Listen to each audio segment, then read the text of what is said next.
Where my girls at? Where my girls at? Independent, free spirit. Ooh, it's something serious. Where my girls at? We link up in a cool minute. Where my girls at? It's going down, down. Where my girls at?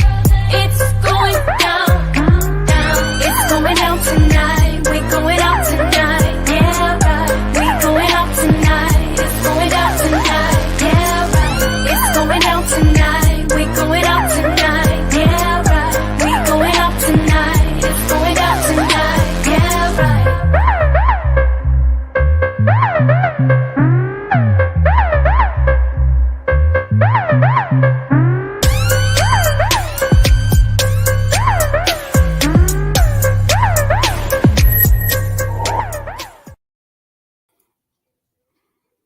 It's going down. Where my girls at? Where my girls at? It's going down tonight. It's going down tonight. Oh my goodness. It is a winning Wednesday. And don't you dare touch that dial because you are tuned into We Got Issues with the Force of Friendship on 9:10 a.m. the Superstation-WFDF radio. And we're excited to be coming to you Monday through Friday from 6 to 7 p.m. Eastern Standard Time. And we're excited to be here with you. We are messy, bossy, techie, messy, bossy. I'm not going to say who I'm talking about, but I'm sure you already know. But we love coming together to share with you, to bring some laughter, some light, and some lessons. And of course, today is another great show. And I'm so glad to be hanging out with my girlfriends. I see Gloria and Sabrina. And let me just say, for those of you that are on the radio, we're excited that you're there. And we have many of you that are watching us on Facebook Live, either on the Force of Friendship or the 9:10 a.m. Facebook page. You can't see us on the air, but all of us have on pink. We are wearing a shade of pink, and you got it. We are wearing that because October is Breast Cancer Awareness Month. And we wanted to wear these colors to be unified because we just know how important it is to talk about breast cancer. And so many of our lives have been affected by family and friends who have been diagnosed with breast cancer. And unfortunately, we all know many who have died from breast cancer. So it is a conversation that we need to have. And I'll be honest, it's a conversation that shouldn't just take or be relegated to 1 month out of the year. This is a conversation, right? As girlfriends, we got to always be checking in with our girls saying, hey, have you had your mammogram? When is the last time you had a mammogram? Because, and I'll give some statistics a little bit later, but can you believe in this day and time, there are still women, Black women, white women, especially Black women, who still have not gone to have a mammogram for a variety of reasons. And we'll talk about some of those reasons on today. But I am so excited, you guys, about today's show because you're going to meet our guest in just a few minutes. Her name is Dawn Floyd, and she is a breast cancer survivor. Give her a hand, Michael. Yes, to all of the breast cancer survivors. OMG. And we're going to be talking to her about her journey, her story, because I know several women that have gone through breast cancer, and everybody's journey and story, while there are some similarities, there are a lot of differences. And, I'm just excited about the conversation today because she took her pain and she turned it into purpose. And she is also the founder of My Sister's Pink Journey. And she's going to tell us about that organization. And again, this is going to be a conversation that you want to lean into. And let me just encourage you, if you know someone that's going through breast cancer right now, tell them to listen in. We would love for them to even call us at 313-778-7600. And Maybe you know someone who is still on the fence about, "Oh, I just don't want to go get a mammogram." You definitely need to call them and say, this is the show that they need to listen to, because we're going to educate on today, because we don't want any of our sisters to perish from breast cancer because they waited too late. Okay. And so, you guys, there's so much going on around the world, so much going on around the world. And so I'm excited to be here with Sabrina Goodwin Monday, who is residing now in Geneva Lake, Ohio. Okay, she's looking beautiful in her pink, and I see Rio is looking out the window, so he's here with us too. And here from Ellicott City, we have our girl Gloria Mayfield Banks and our girlfriend Caterina. I don't know if she's on the radio, if she's listening, but she went to the dentist and had some surgery, so she's probably not going to be on the show with us today. But Caterina, if you're listening in, just know we're sending you lots of love and praying for a speedy recovery, that your mouth feels really good, because we definitely, if we have a technology glitch, we're gonna be in trouble. Okay. So I'm gonna throw it over to Sabrina. What's going on in your neck of the woods, Bree? Oh my goodness, busy day. Always stuff going on. Glad to take a break. Always, this is a station break in my life and my day when I can get with my girlfriends. I always love to see your faces, hear your voices. Everybody needs a friend. And that's what this show is all about. For friendship, those girlfriends who encourage you to go get your mammogram, encourage you to go get your checkups, encourage you to check on your health. So I'm glad that we're having this conversation today. I am crazy, scary. I used to live in Arlington, Texas. When I heard that there was a shooting at a high school in Arlington, I started thinking about all my friends that way, business associates who live in the area. Any shooting is not a good, but I'm so glad it wasn't just a loose shooter who came to the school. Apparently it was two kids who had gotten into a fight and one drew a gun and injured 3 or 4 people. He was on the loose for a while, but I just found it strange. When they found him, he turned himself in with a lawyer. Okay. So walked into the police office station with his attorney. So that's an interesting spin, but I'm glad that he is now in custody.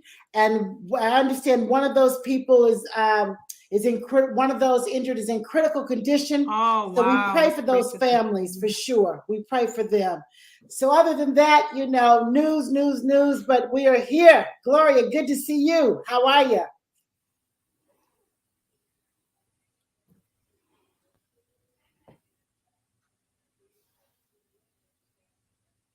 Right. 18 years old.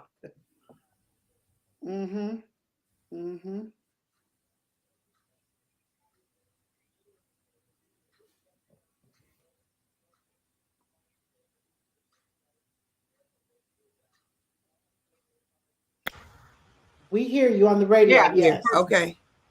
All right. So anyway, that's sort of, I can't believe that he could walk in there with the lawyer. I'm just finding that's crazy.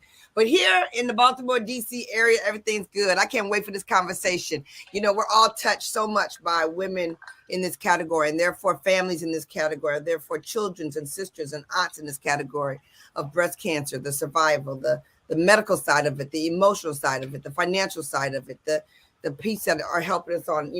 You're right, Chris. It's more than a month, but I'm very grateful that we have the month, because it makes everybody stop for just a second and lean in and listen and pay attention. So I'm really excited to tap into this. I really want to take a second and invite our callers to call in. So if you're listening and you've never called in to We Got Issues, this would be the time, because everybody's got a story.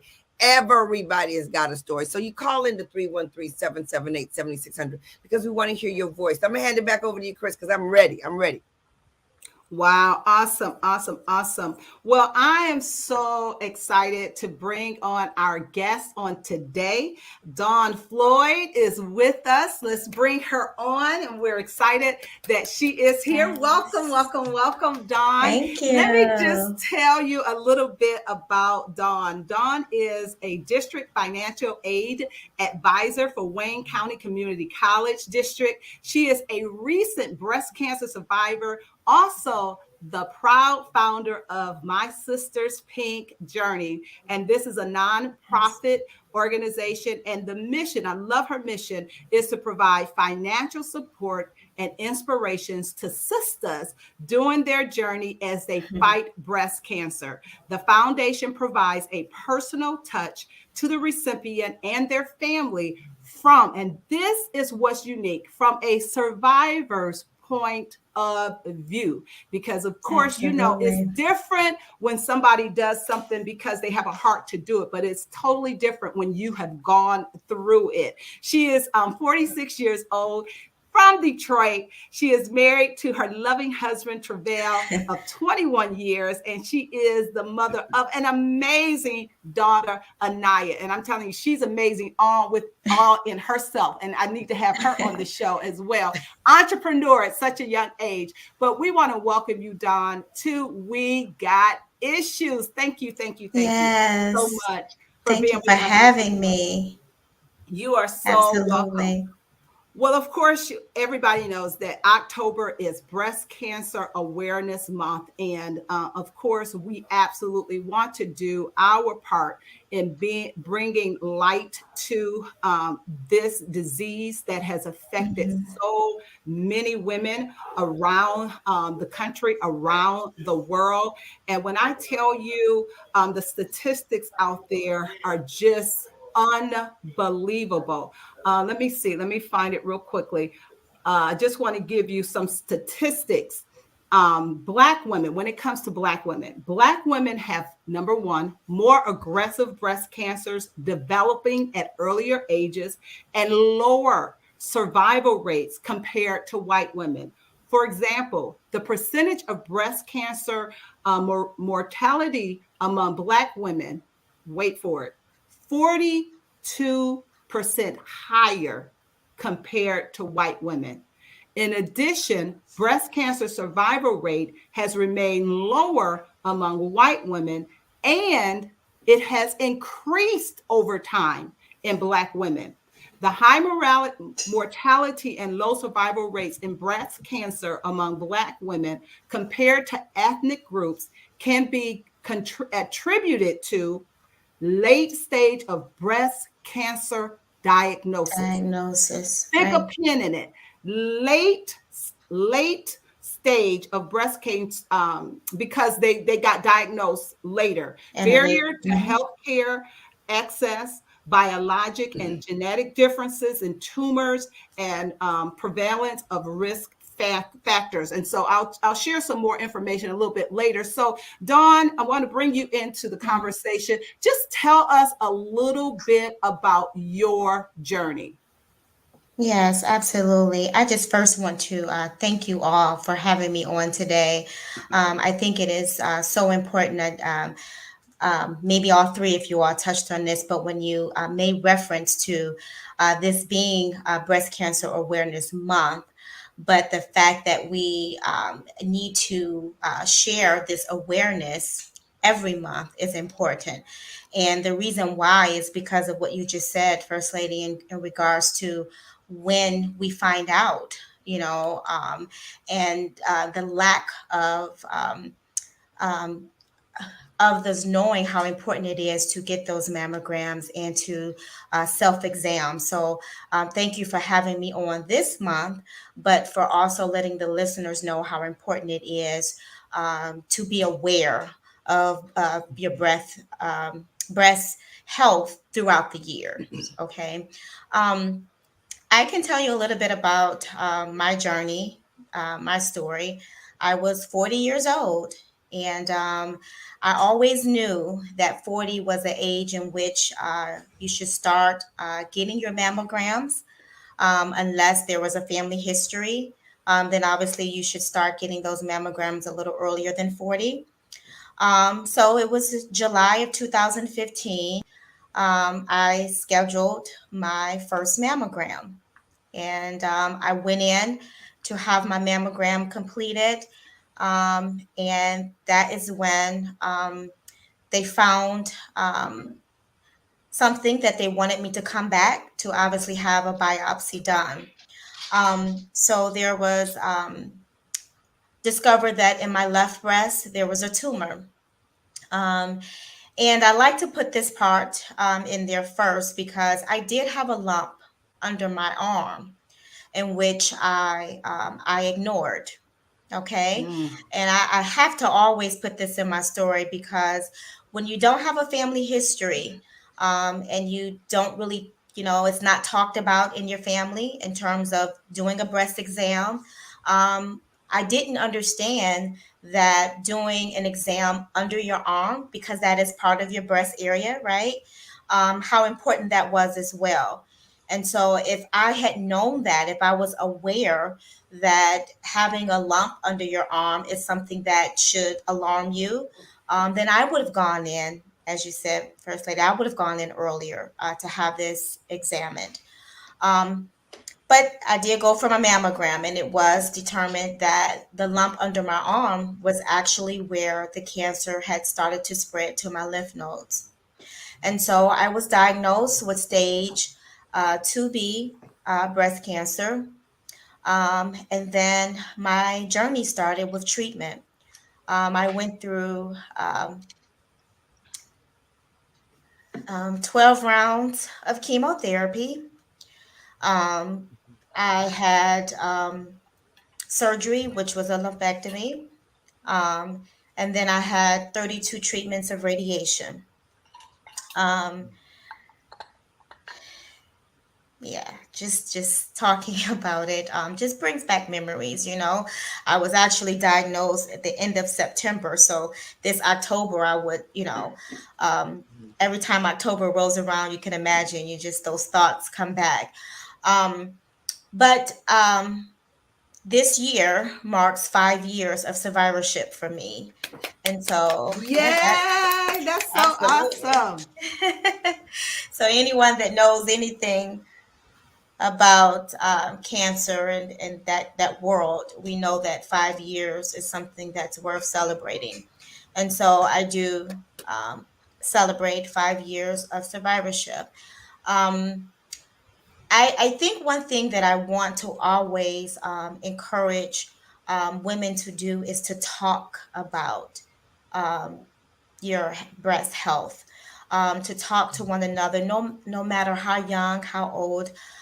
We'll talk about my sister's pink journey a little later, but just in what we do, we have encountered women of all ages that we help.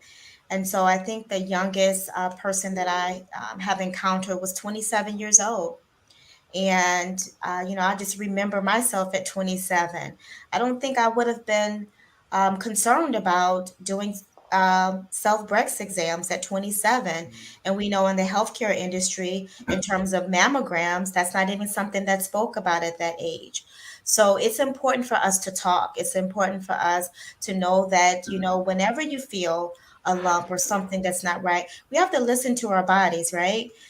We have to understand how important it is to do those exams, and to not be afraid.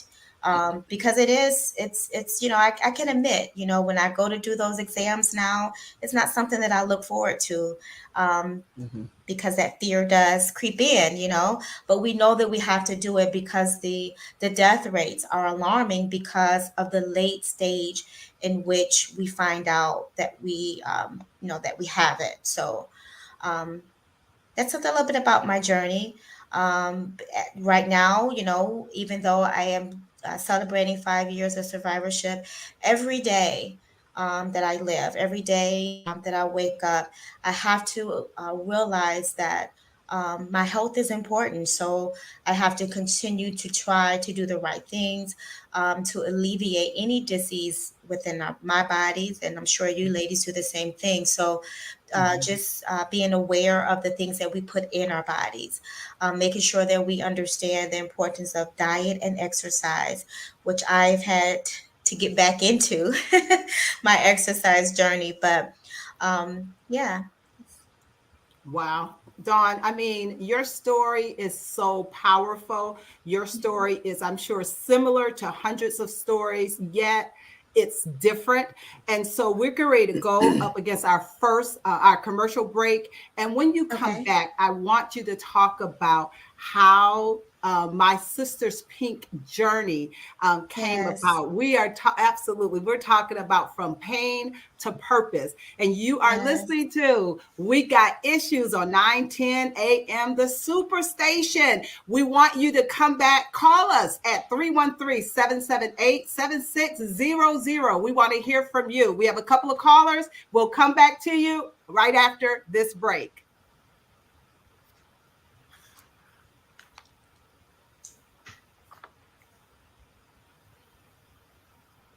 Hey, you guys. Facebook. Wow. This is a big deal, y'all. Wait a minute. Okay. I don't want to hang up on the radio station. This is a big deal, isn't it not? I'm so excited to speak to someone who has gone the journey at a very young age, as far as I'm concerned, 40, young age, survives it, has a young daughter, married, and then she starts a foundation that deals with it. So it is a big deal. I'm so glad to see many of you are here. Some of you have your own testimony. Some of you might know someone else, but the number to call in is 313-778-7600.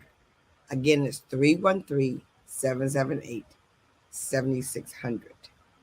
Yeah, I'm so excited to see so many of you on here cheering her on, making her feel good. Because, you know, when you talk on the radio, it's one thing when you talk on the radio and you're doing Facebook and YouTube at the same time.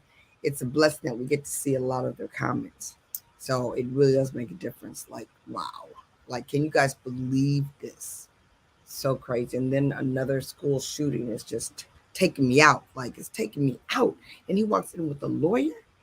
Just so amazing. Like, so amazing. Now, you see Chris is drinking her water. That's a good girlfriend for you. You keep drinking that water, those pounds will shed off. That body will get tighter and act like it deserves it, you know? One of the things that she said was that she didn't do a breast exam. And had she done a breast exam, she would have felt the lump. You know, that's another thing that we talk about all the time is our bodies and our health and how we can continue to take care of those things. Is that is making such a big difference. And, I mean, we are all touched in one way or another by it. So, you guys, seriously, we got issues, covering a lot of issues. And I'm so glad you're here. I keep listening for the music to come because, you know, we have our own jingle. And when they play that music, you know, you got to get back on the station. So that's really good. And if you guys have some ideas on what we should talk about next, I would love some audience participation ideas. You see the four of us, you see us talking, you see us laughing, all that information. There must be some topic you want to know more about than the surface that you know, so we can put our research on it, so we can find some things out. That will make a massive difference. Okay, I'm going to look down here and see. So I'm trying to think of what, of what to say with the fact the radio station is coming back on. Here we go.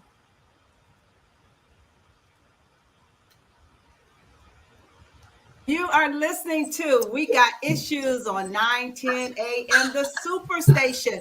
And while we are having a great conversation today with Dawn Floyd, who is a breast cancer survivor, as well as the founder of My Sister's Pink Journey. So again, if you know someone that's going through breast cancer and they need some encouragement, some help, you absolutely want them to tune in. And if you know someone who hasn't taken the time to go get their mammogram, you absolutely want to call them and have them listen to our show on today. And we absolutely would love to hear from you. You can call us at 313-778-7600. We have several callers on the line, and so we're going to go ahead and take our first caller. Marsha, are you there? Hi, Marsha. Thank you for calling. We Got Issues. How you doing today? I'm good. How are you guys doing? Doing fantastic. Talk to us, Marsha. What's going on? Well, I was diagnosed in 2020. I felt the knot on my right breast, but I didn't know what it was. And, you know, by that time, before I could go to the doctor, the clinics and doctor's offices were shut down. So I had to wait. And my doctor was like, well, you can do a virtual. I'm like, no, I don't want to do a virtual if I can't get, checked out. So I talked to my daughter and my son-in-law. They was like, yeah, Mom, you got to get that checked out. I said, I'll sit down, because it hurted when I felt it. So when I went to the doctor, they said I was in mammogram. I did a mammogram and ultrasound. I was eligible to do a 3D mammogram. And then I got a phone call back, like, oh, well, we need you to come in and do a biopsy. So I'm like, okay. I did that. And when I get a phone call from my doctor, she was like, well, I don't want to bring you in, just for the safety of others. So I felt as though I can tell you over the phone. So she was talking and she said some big word I didn't understand.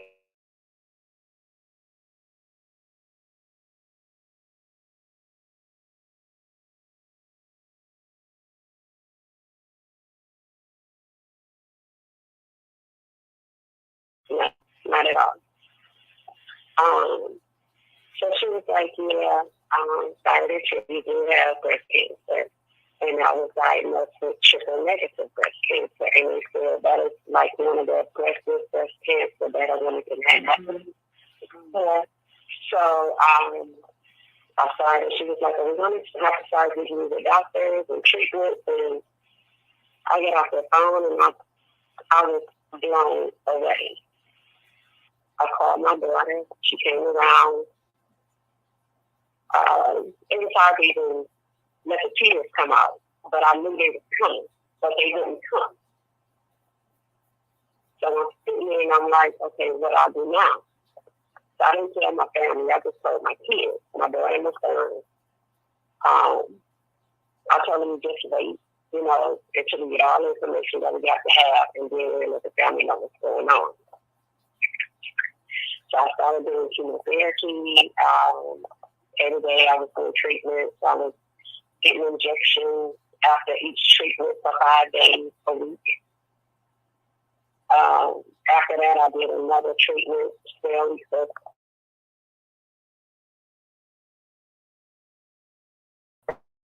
first treatment and 12 weeks of sexual pills.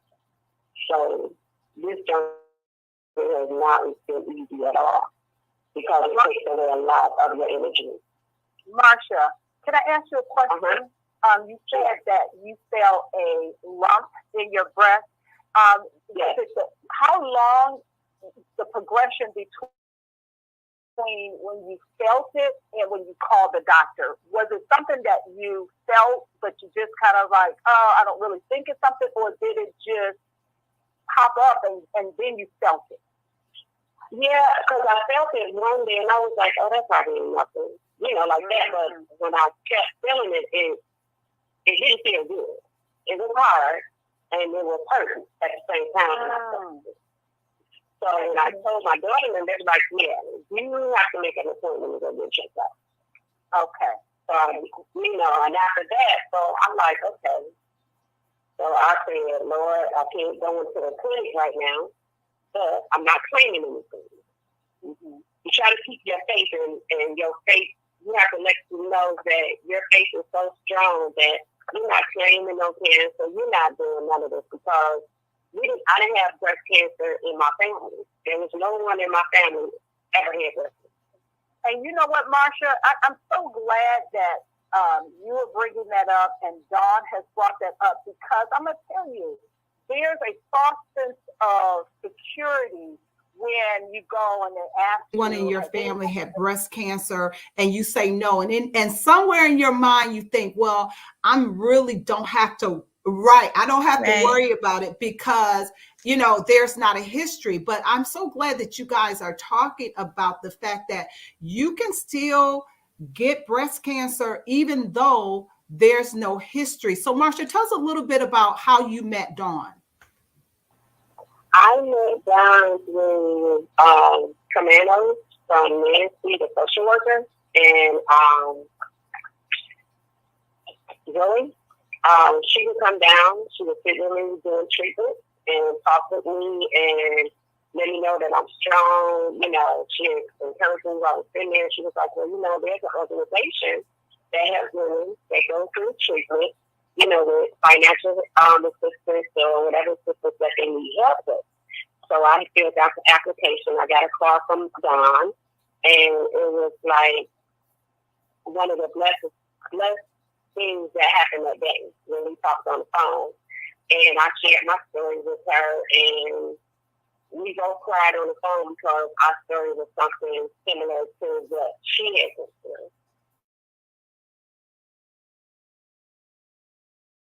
And it was just that point where, because like you said, you don't never want to sit up when you're going through so much. Your mind is wondering, okay, how you going to do this and how you going to do that? And they stepped in, they paid my rent for 2 months. I didn't have to worry about that. But just being an organization like that, helping with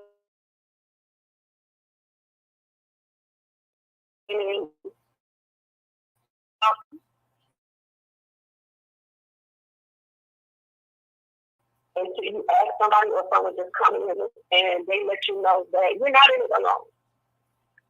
And, you know, sometimes it still hurts now, but I'm blessed and I'm thankful that I'm here. I have my health, I have my family, my children, my sisters, and they have all been there for me the day one. So the support team that I have, and Are you a business builder looking for support to solve issues related to business strategy? yeah.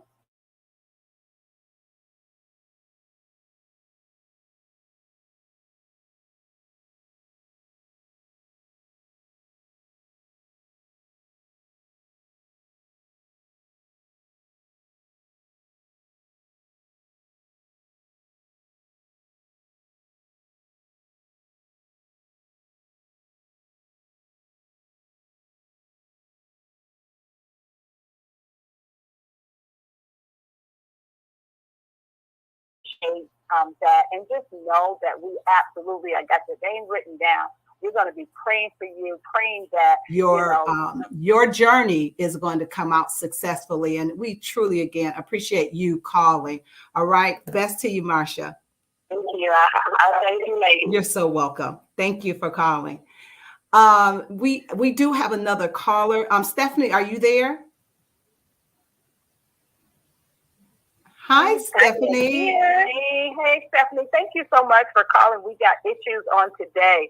Talk to us. Mm-hmm.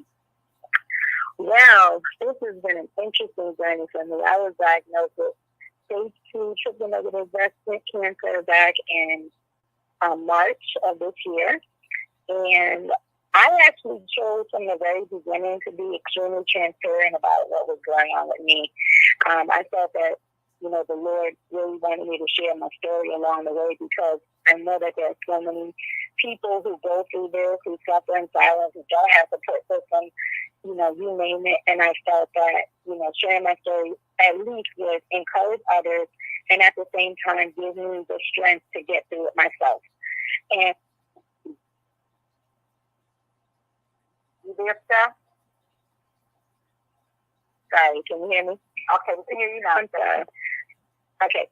And so, you know, I chose to be completely transparent with my journey, because I felt that that was what I was supposed to do, to help others who may be going through this, who don't have support systems, who, you know, don't have those things in place, but they at least can hear a voice of someone who is going through the journey.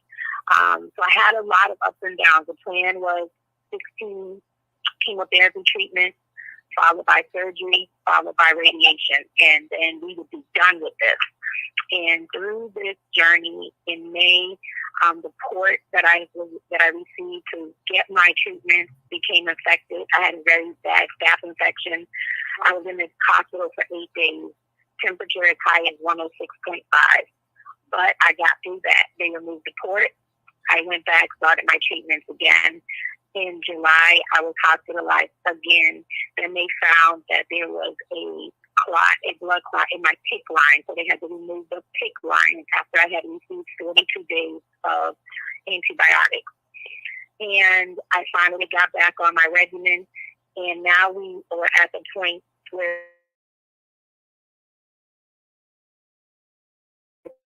time for surgery. They wanted to get due to have surgery on October 13th. My surgeon was all set when she called me and said, "Sorry, we cannot do surgery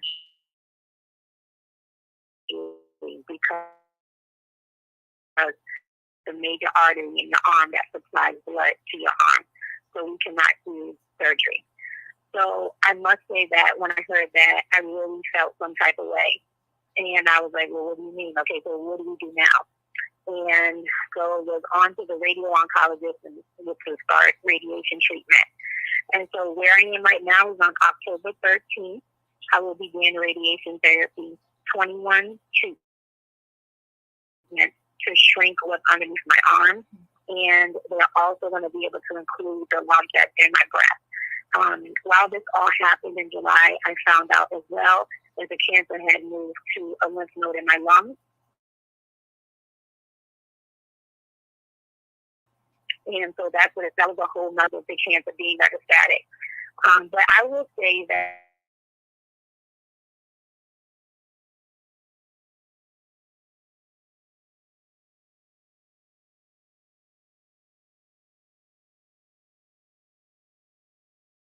because I know that God, I'm confident that God is going to have already healed me. I'm just catching up with the healing. That's what helps me to keep my people. And so I would just, my words of encouragement to others would be, you will have your moments. You will have times when you want to scream or cry, but you also have to remember that having that support around you makes a huge difference. And when you share, it helps you and it helps others who are, cheering you on, who are praying for you. I know I have so many people praying for me across me, and that really helps, and it helps me to, just be strong and remain courageous and know that I am going to win. So in the end, God gets the glory, but we win, and I get the victory. Wow, Stephanie, thank you so much for calling. Thank you so much for sharing your truth. We know you very well, and when I tell you, your attitude is just amazing. I'm telling you, it's amazing. And so, I know they say, and Dawn can talk a little bit about that when you are challenged with something like that, your attitude is everything. And Stephanie, just based on your attitude, trust me, if it has anything to do with your recovery, we know that it is right there for you. So we appreciate you sharing that with us, Stephanie. We love you. We definitely will continue to pray for you. And again, thank you so much for calling us, Stephanie. Yes. Love you too. Wow. Two powerful stories. And so I want to, and Buck, if you could hold on just a little bit longer. I know you're holding on, but I wanted Dawn to talk a little bit about her organization, because, just listening to Stephanie and listening to Marsha about all of the things that it takes when you find out you're being diagnosed. And most of the times when you find out, it's a shocker. And it's kind of like it takes the wind out, and you don't even have time to think about how it's going to affect you. So Dawn, kind of talk to us why you started My Sister's Peak Journey. Wow, I have sat here and jotted down so many different things. This is just amazing. We talk about support, and I think when you are diagnosed, when you get a cancer diagnosis, that support is a little bit different from needing the support to take your son and daughter back and forth to a game, right? So the support looks a little bit different. And you never know what you're going to need until you're in that position. And I think I've heard both of the callers say that they had a support system. And I believe that is truly what got me through as well, in addition to God's grace, of course. But that support system was, my support system was amazing. On days that I didn't know I was so sick because of the side effects of chemotherapy, there was always someone that would do something for me that I needed in that particular time. I remember, you know, as a child, hearing that God will send what you need right when you need it. And I didn't quite understand it then, but it wasn't until my diagnosis, until I went through treatment, when I understood what that meant. And so I remember having someone call me. My husband is the cook of my house. And so someone calling saying, you know, we're going to have a meal delivered for you guys today. Or me just feeling alone, and I receive a card in the mail from someone that says, you know, that they've been praying for me, or having flowers delivered. All of those things came in at a time where I needed that pick me up. And so I remember saying, as I journaled, because I did journal a lot through through my journey, that I wanted to be able to be of encouragement to women that are going through exactly what I'm going through, just like the world and my family and friends are encouraging me as I go through. And so I kind of promised God, like, if, you know, if I get through this, if it's in your will to heal me and for me to get through this, I want to be that source of encouragement to women. Um, as Marsha said, and Marsha was the first caller, she definitely was one of our MSPJ recipients. Um, and when started MSPJ, that's exactly what our mission is to be a source of financial support. We know, we hear the diagnosis, we know that there's treatment that has to be done, but then, you know, the side effects of treatment have you so that you're not able to go to work. And so the purpose of MSPJ is we want to be that source of support. So if you're not able to go to work because of the side effects of treatment, you know that MSPJ is going to take care of your rent, or take care of your mortgage or your utility bills, or even help your child in their, if there's a daycare issue or anything of that nature, the financial support, we're there for you. We know that there's a need out there, and we hear that every day. We hear that from our recipients who say, you know, I didn't even know that organizations existed like MSPJ, and what you have done for us has truly helped. We can focus on healing and not how we're going to pay our bills. And we know that that's important. We've seen it, we've heard it, we hear the testimonies. And so what we do, we have applications, as Marsha said, that are in the hospitals.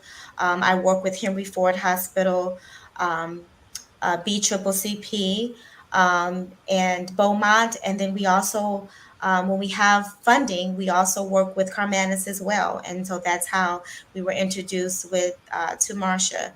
And our applications are there. The social workers inform their patients of us. And if we have funding available, they have the patients fill out the application.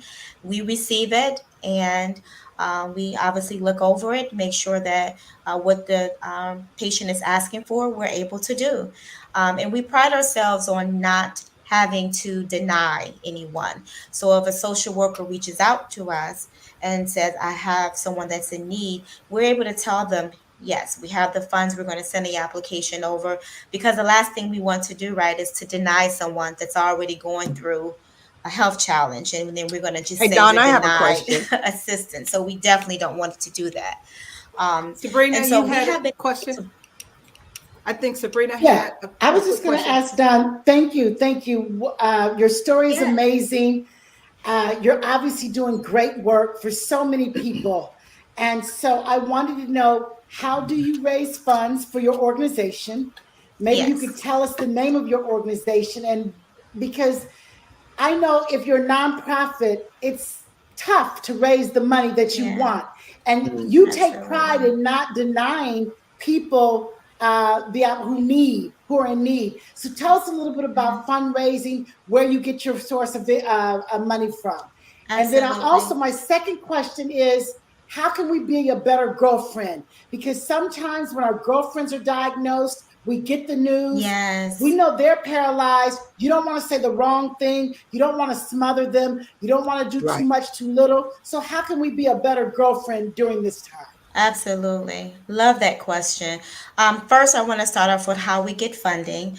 Um, we have one major fundraiser a year, and I usually have it in October. We changed it to September this year, where we invite the community out. We, meaning myself, my friends and family, church members, invite their friends and families out to the venue where it's a fundraiser. And individuals from the community come and they give their donation. This year, so we've been doing this for 5 years. This year was our biggest fundraiser in terms of the monetary support that we received. I was so nervous to have it this year, obviously, because we're still in the middle of a pandemic. Our goal was to raise $10,000. We actually raised a little over $19,000. So that is amazing for such a small organization. We get the funds from people like you, people like First Lady, our next door neighbors, so we don't have major, organizations to fund us. This is just from word of mouth and people in our community. And that's what I'm so proud of, that people entrust us with their money so that we're able to be a blessing to others. And so that's how we get our funding. However, people are hearing about my sister's Pink Journey. And so we actually got a call from Greektown Casino, who is blessing us with a donation, a very large donation. We haven't gotten it just yet, but when we get it, we will be announcing that.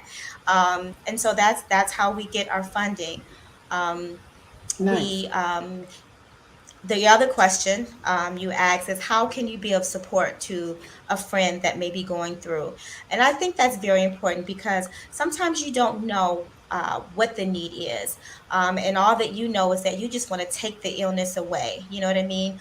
But some of the things that I have done in the past, and which is what we do through MSBJ as well, is that we try to lessen the load. So sending meals to a friend so that they don't have to worry about cooking, especially if they are the cooks of their family, because we know how they are feeling.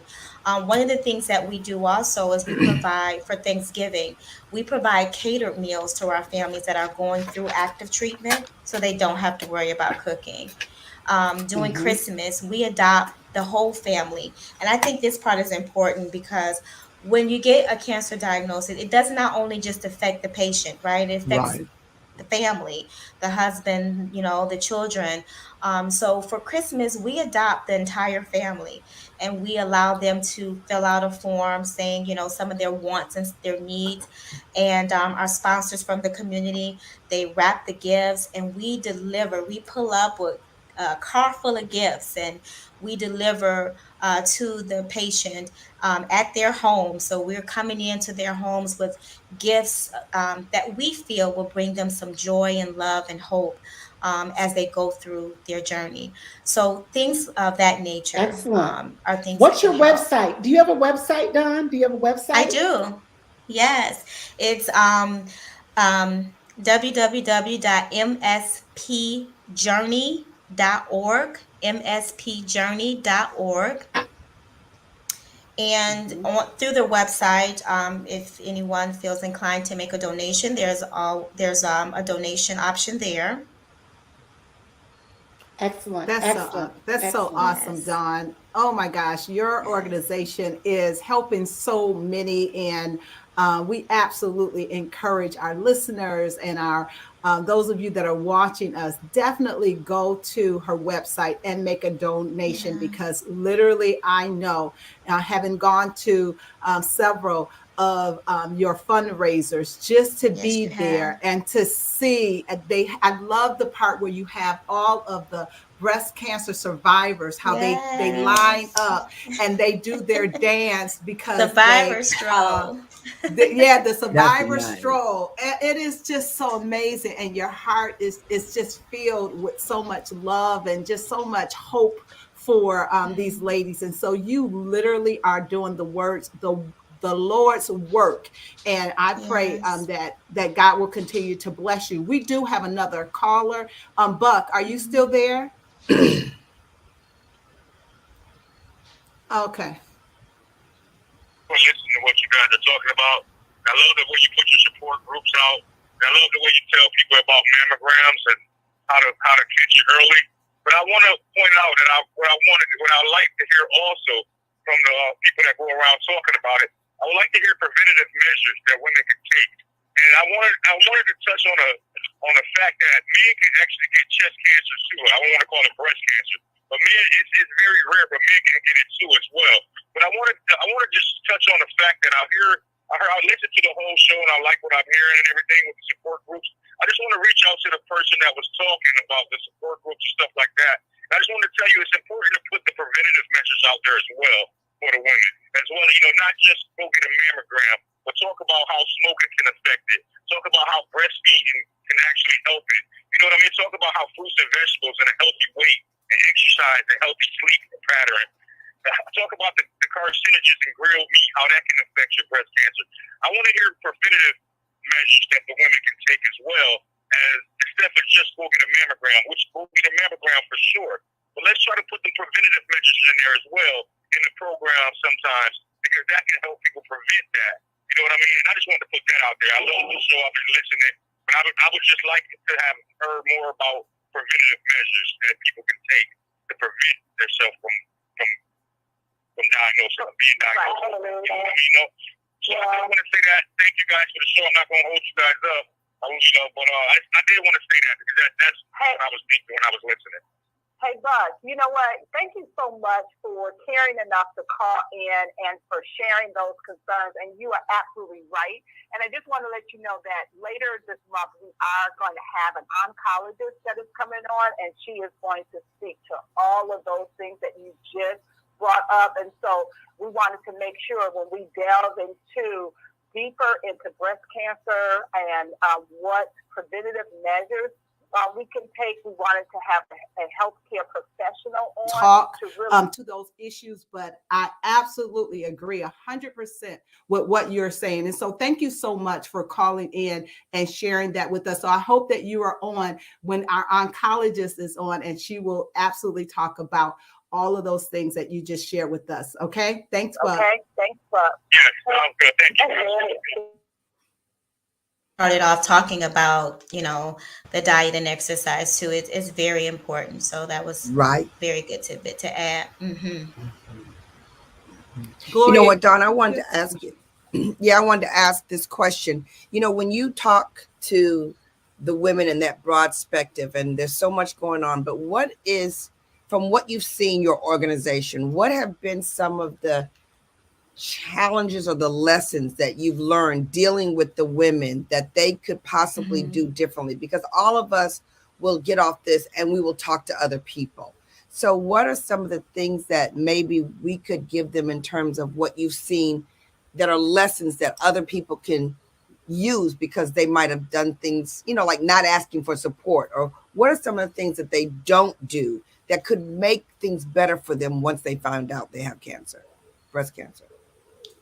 Yeah, so finding that someone to talk to. I know Marcia stated in the beginning that she did not want to tell the entire family early on. There's something that she wanted to just share with her children, and that's fine. But I think I do find a lot where people don't want to tell anyone. The second caller, Stephanie, talked about being transparent and being able to share your story, because you never know what someone else will actually learn from you and actually what you will learn from them. So I do feel that we have to be able to find that someone to be able to talk to during that journey.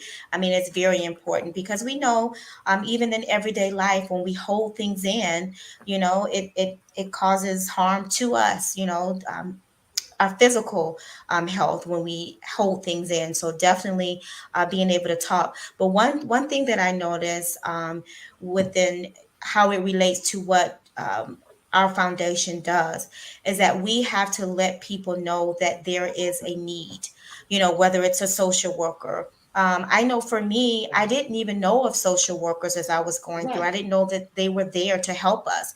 And that's one of the reasons why the social workers will tell you, I know I get on their nerves because I call them, you sure you don't have anybody that needs help?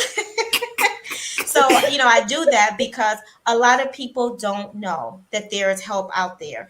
And I don't Right. care, you ladies, all three of you know that when you are able to pay your bills, when you're able to know that everything is taken care of, you feel better, right? And that's without a cancer diagnosis. So just Right. having one, you want to be able to have that feeling that this part at least is taken care of.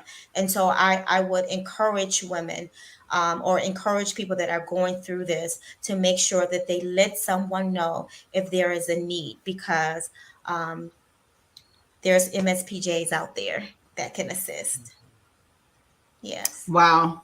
That's Dawn, big. I mean, That's real big. yeah, that is so big. Go ahead. Can you go ahead? Because I know we're coming up to the close of the show. Can you give your website again? Because I know so many people want to find a way to help, because it just feels good to know that you're giving money to an organization that literally can make life more bearable, a little easier for someone that's a family. And as you always said, it's the person that has the cancer, but the whole family experiences Oh my gosh, as yes. well. Yes. Yeah. I want to point out, because we were doing the numbers not too long ago, but I'm so proud to say that since our inception, we've been able to. And let me say, when I say proud, I wish that there wasn't a need for organizations like mine, because obviously I want to eradicate cancer. Like, I don't pride myself on this because I don't want to have to do this, right? But right now we know that there is a need. And so until there's a time when we don't have to worry about this, I am thankful and I am excited that we are able to be of assistance. And so we've helped over 106 families. And I think that is such, it's worth saying, that we are in a place, because of our community have put us in a place where we are able to be of assistance to these families. Okay.